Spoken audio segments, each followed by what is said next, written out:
Cricket ஃபேன்ஸுக்கு வணக்கம். Dy Patel T20 டோர்னமெண்ட்ல ஆர்சிபியோட players கலக்கிட்டு இருக்காங்க. அன்பார்ச்சுனேட்லி அவங்க சைடு பெருசா பெர்ஃபார்ம் பண்ணல அப்படின்னா கூட நீங்க எதிர்பார்த்த குருநாள் பாண்டியா சும்மா தெறிக்கி விட்டுருக்காரு. அவர் எவ்வளவு பெரிய இம்பாக்டா கொண்டு வர போறாரு, ஆர்சிபி கேம்ப்ல எப்ப ஜாயின் பண்ண போறாரு அப்படிங்கிற கம்ப்ளீட் டீடைல பார்க்கலாம். அதுக்கு முன்னாடி ஃபர்ஸ்ட் டைம் சேனலுக்கு வரீங்கன்னா மறக்காம சப்ஸ்கிரைப் பண்ணி சப்போர்ட் பண்ணுங்க. அப்பதான் அப்டேட் எல்லாமே எங்களுக்கு வந்து சேரும். சரி வாங்க வீடியோக்குள்ள போலாம். ஸோ இந்த லிஸ்ட்ல சீனியர் சைடு அப்படின்னு நம்ம எடுத்து பார்த்தோம் அப்படின்னா ஒரு புவனேஸ்வர் குமார் எக்ஸ்பீரியன்ஸான பவுலர் இருக்காரு.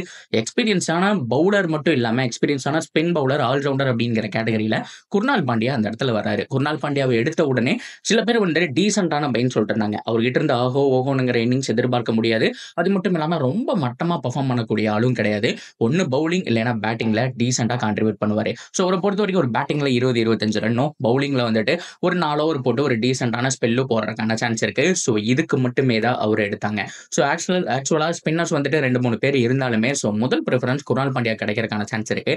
ஏன்னா ஒரு எக்ஸ்ட்ரா பேட்டிங் கிடைக்குதே அப்படிங்கிற மாதிரி தான் யோசிப்பாங்க. ஸோ குர்னால் பாண்டியா கண்டிப்பா 14 மேட்சுமே பிளேயிங் 11ல ஆட போறாரு. அதுல மாற்றம் கிடையாது. எங்கேயாவது ரொம்ப சொதப்புனா 4 ஓவருக்கு பயங்கரமா அடி வாங்குறாரு அண்ட் பேட்டிங்கும் பெருசா பெர்ஃபார்ம் இல்லை அப்படின்னு வந்தா மட்டும்தான் அவருக்கு பதிலாக ரிப்ளேஸ்மெண்ட் அப்படிங்கிறத நம்மளால பார்க்க முடியும்.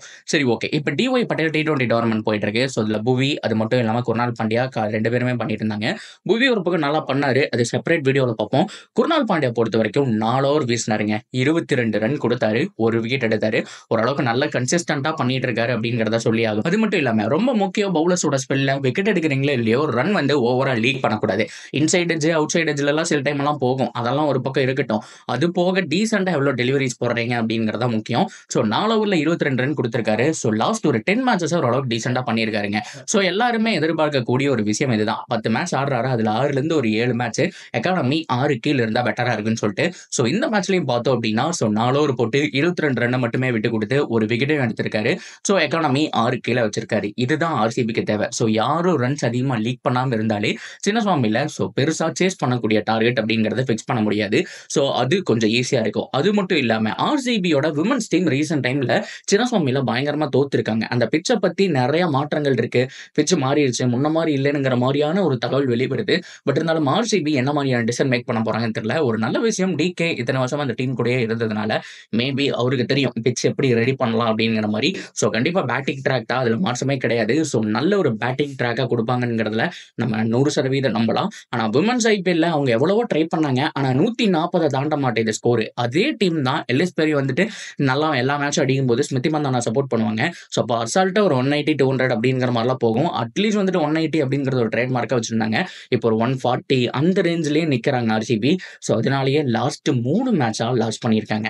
ஸோ விமன்ஸ் ஐபிஎல் வேற மென்ஸ் ஐபிஎல் வேற அப்படின்னா கூட ஸோ அவங்களுக்கும் இதே நிலைமையா மேபி பிச்சோடைய அந்த ஒரு தன்மை அப்படிங்கிறத மாறிடுச்சா, என்ன பண்ண போறாங்க அப்படிங்கிறதும் ஒரு கேள்விக்குறியா இருக்கு. பட் இருந்தாலுமே ஸ்பின்னுக்கு செமையா வந்துட்டு ஹெல்ப் பண்ணுதுங்க.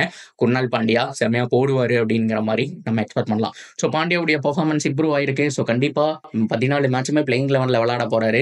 இதை தாண்டி நிறைய பேருக்கு இருக்கக்கூடிய கேள்வி ஆர்சிபியோட கேம்ப் எப்போ ப்ரோ ஸ்டார்ட் பண்ணுவாங்கன்னு சொல்லிட்டு. ஸோ ஃபர்ஸ்ட் ஆஃப் ஆல் ரொம்ப முக்கியமான எதிர்பார்த்த ஒரு விஷயம் என்ன அப்படின்னா விமன்ஸ் ஐபிஎல் தான் அப்படின்னு நான் சொல்லுவேன். அது ஏன் ரொம்ப முக்கியம்னு கேட்டீங்கன்னா ஆர்சிபி இவ்வளவு நாள் அவங்களோட ஹோம் மேட்சஸை பெங்களூர்ல விளையாண்டுட்டு இருந்தாங்க. ஸோ அதனாலதான் பயிற்சியை தொடங்கல. அதுக்கு முன்னாடியே அவங்களுக்கு மேட்சஸ் இல்லை அப்படின்னா மேபி ரஜத் பட்டிதர் இன்னும் சில யங்ஸ்டர்ஸ் இவங்க எல்லாம் வந்திருக்கிறதுக்கான சான்ஸ் இருக்கு.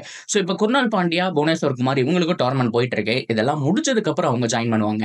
இப்போ ஃப்ரீயா இருக்கக்கூடிய பிளேயர்ஸ் மட்டும் அபிஷியலா வர போறாங்க. ஏன் அப்படின்னா ஆர்சிபி அவங்களுடைய ஹோம் மேட்சஸை கம்ப்ளீட் பண்ணிட்டாங்க. இனி சின்னசுவாமியில விளையாடுறதுக்கான சான்ஸ் இல்லை. ஸோ இனிமேல் பயிற்சியை நம்ம எதிர்பார்க்கலாம். இந்த வாரத்துல ஆர்சிபியோட பிளேயர்ஸ் எல்லாம் உள்ள என்ட்ரி கொடுக்கறதுக்கான சான்ஸ் இருக்கு.